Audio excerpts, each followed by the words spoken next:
సమస్యల మీద పోరాడుతున్నాం, పార్టీ కొట్లాడుతున్నది, తప్పదు కాబట్టి కొట్లాడుతాం. ఇప్పుడు మొత్తం మొదటికే ముప్పొచ్చే పరిస్థితి ఉంది. అటు గోదావరి మీద అరాకిరి చేసి చంద్రబాబు నాయుడు ఏపీ ప్రభుత్వం నల్లమల సాగరు, ఈ సాగరు, ఆ సాగరు, అటు గోదావరి దోపిడీ జరుగుతూ ఉంటే దాని మీద సప్పులు లేదు. ఇటు కృష్ణలో ఇంత ఘోరంగా పాలమూరు ఎత్తిపోతల మీద దీని మీద సప్పులు లేదు. మరి ఎవరి ప్రయోజనాల కోసం ఉన్నట్టు రాష్ట్ర ప్రభుత్వం? ఏం చేయడానికి ఉన్నట్టు? ఏం జరుగుతున్నట్టు రాష్ట్రంలో? కాబట్టి ఎట్టి పరిస్థితుల్లో నేనే స్వయంగా రంగంలో దిగాలనుకున్నా. దీనం ఈరోజు డిసిషన్ అయిపోయింది. 2-3 రోజులలో, 2-3-4 రోజులలో, రాబోయే 3-4 డేస్లో ఆయా జిల్లాల నాయకులతో సమావేశమై ఖచ్చితంగా చాలా పెద్ద ఎత్తున అక్కడ గ్రామానికి డప్పు కొడతాం, మొత్తం సభలు పెడతాం, కవులు, గాయకులు, కళాకారులు అందరినీ తట్టి లేపుతాం. మీ పత్రికా విలేకరులను కూడా రిక్వెస్ట్ చేస్తాం. అక్కడ జరిగే అన్యాయాన్ని, ప్రజలకు జరిగేటువంటి అన్యాయాన్ని, ఈ జలదోపిని అరికట్టాలని ఈ కేంద్ర ప్రభుత్వం అవలంబిస్తున్న విధానాన్ని కూడా తప్పకుండా చేస్తాం. ఇన్ని రోజులు ఒక రకంగా పోయినాం, కానీ తప్పేటట్లేదు. ఇప్పుడు ఎవరితోనైనా సరే కొట్లాడతాం, తెలంగాణ కోసం భయపడం, యాందాకాన్ని పోతాం, ఈ కొండమీ గోపైనా సరే కొట్లాడతాం, తప్ప ఇడిచిపెట్టాం. ఇక్కడ ఏమి ముఖాలు చూసేది కానీ ఇంకోటి కానీ నైసిటీస్ ఏం లేవు. There is no nicety at all. Will fight, డెఫినెట్గా ఫైట్ చేస్తాం. ఎందుకంటే రక్షించుకోవాలి, రాష్ట్రం యొక్క హక్కులు రక్షించుకోవాలి, నీళ్లు రక్షించుకోవాలి, రాష్ట్ర ప్రజల ప్రయోజనాలు రక్షించుకోవాలి. ఈ విధంగా ఇప్పుడు మా కళ్ళ ముందు జరిగినటువంటి దీనిలో ఈ దుర్మార్గంలో ఎట్లా మౌనం పాటిస్తాడు కేసీఆర్? ఎందుకు మౌనంగా ఉంటాం? ఎవరి కోసం ఉంటాం? ఎందుకోసం ఉండాలి? కాబట్టి అరాకిరి ముచ్చట్లు కావు. ఇష్టం వచ్చినట్టు మాట్లాడి, ఇష్టం వచ్చినట్టు ఆల్తు ఫాల్తు కూతలు కూసి ఏదో చేస్తామంటే అది జరిగేది కాదు, జరగనీయం. రెండవది, ఈ ప్రభుత్వం కూడా సర్వభ్రష్ట ప్రభుత్వం, సర్వంలో భ్రష్టమైంది. మేము చెప్తా, బీజేపీ కథ కూడా చెప్తా. ఎందుకు చెప్పా? డెఫినెట్గా చెప్తాం.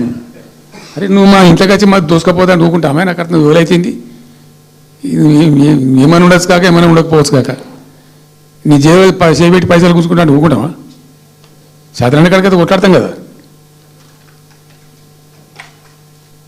యాక్చువల్లీ ఒక పద్ధతిలో ఈ రాష్ట్రం ఒక క్రమ పద్ధతిలో మంచిగా ముందుకు పోతూ ఉంది.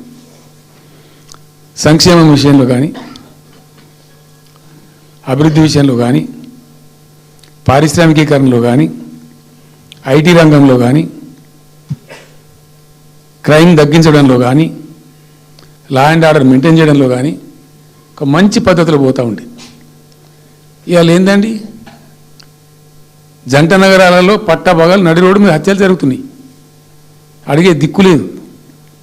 మానభంగాలు జరుగుతున్నాయి, రేపులు జరుగుతున్నాయి. ఎన్సీఆర్బీ రిపోర్ట్ ప్రకారంగా 20% క్రైమ్ రేట్ పెరిగింది తెలంగాణలో. పీస్ఫుల్ స్టేట్ ఉండే, ఫ్రెండ్లీ పోలీసింగ్ ఉండే, అవన్నీ ముఖ్యమైపోతున్నాయి ఇవాళ తెలంగాణలో. చూస్తున్నాం మేము, మౌనం పాటించడానికి చూసుకుంటూ, గమనించుకుంటూ, రికార్డు చేసుకుంటూ అని చర్చ చేస్తున్నాం. ఎప్పటికప్పుడు పెరిగిపోయినాయి. వాగ్దానాలు ఏంటంటే వీళ్ళు చేసినాయి. మంచిగా ఉన్న ప్రజలను,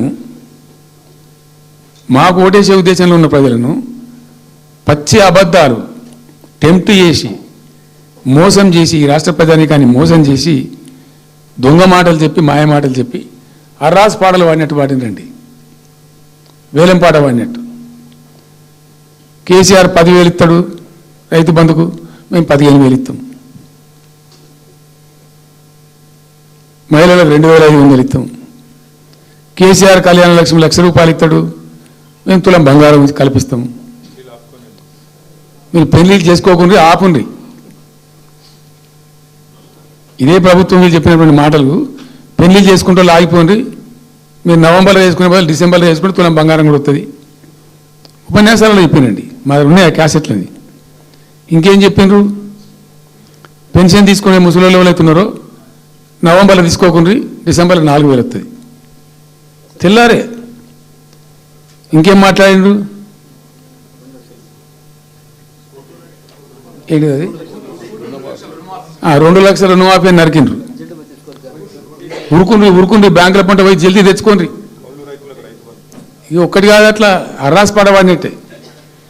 చివరికి విద్యార్థులకు, పాపం పేద విద్యార్థులకు ఇండియా ఒక స్కూటీలు కాదా బాబు, చాలా ఉన్నాయి. శాంతానంత లిస్ట్ 420 హామీలని చాలా ఉన్నాయి. నేను కొన్ని హైలైట్ చేసి చెప్తున్నాను. టెంప్ట్ చేయడంలో ఫర్ ఎగ్జాంపుల్ ఇప్పుడు ఇండియా మొత్తంలో ఎక్కడ ఏరండి, మేము మొత్తం కూడా 100% సమ్మిళితమైన అభివృద్ధితో మేము ముందుకు పోయినాం. ఇట్లా ఏకపక్షంగా ఏకోన్ముఖంగా పోలే. మేము ఆల్ ఫ్రంట్స్ కవర్ చేయాలని చూసినాం. పేద పిల్లలు ఉంటారు, వాళ్ళకి పాపం విదేశీ విద్య లేక సీట్ వస్తుంది, చదువుకోవాలని ఆశపడతారు, పోలేరు. వ్యక్తిగతంగా మమ్మల్ని అంటే మేము పార్టీగతంగానో వ్యక్తిగతంగానో చేసేది కొంతమేరకు, పాలసీగానే ఎందుకు చేయకూడదని చెప్పి ఆలోచించి 20 లక్షల రూపాయలు ఇచ్చినాం. ఎస్సీ ఎస్టీ పిల్లలు పోతే వాళ్ళకి అంబేద్కర్ పేరు అని పెట్టినాం, బీసీ అబ్బాయిలు అమ్మాయిలు పోతే వాళ్ళకు జ్యోతిబా పూలే అని పేరు పెట్టినాం. రకరకాలుగా మొత్తం మీద వాళ్ళకి 20 లక్షల రూపాయలు ఇచ్చినాం.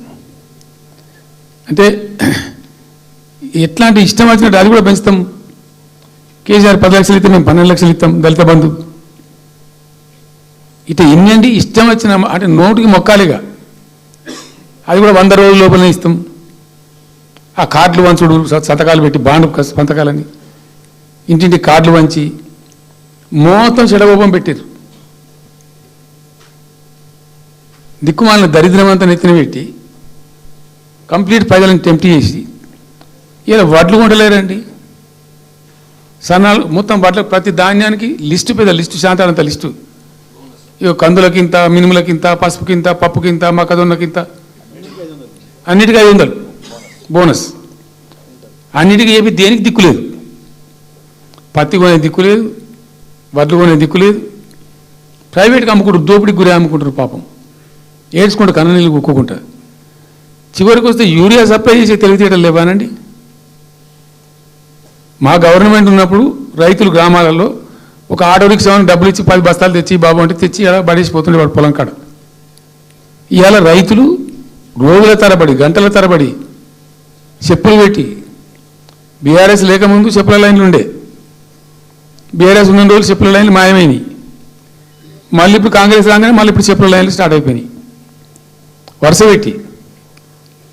మళ్ళీ ఇప్పుడు ఏందో యాపో బోపో తెచ్చిండ్రు, అది ఒత్తితే నడచలేదు, పిక్తలేదు. అది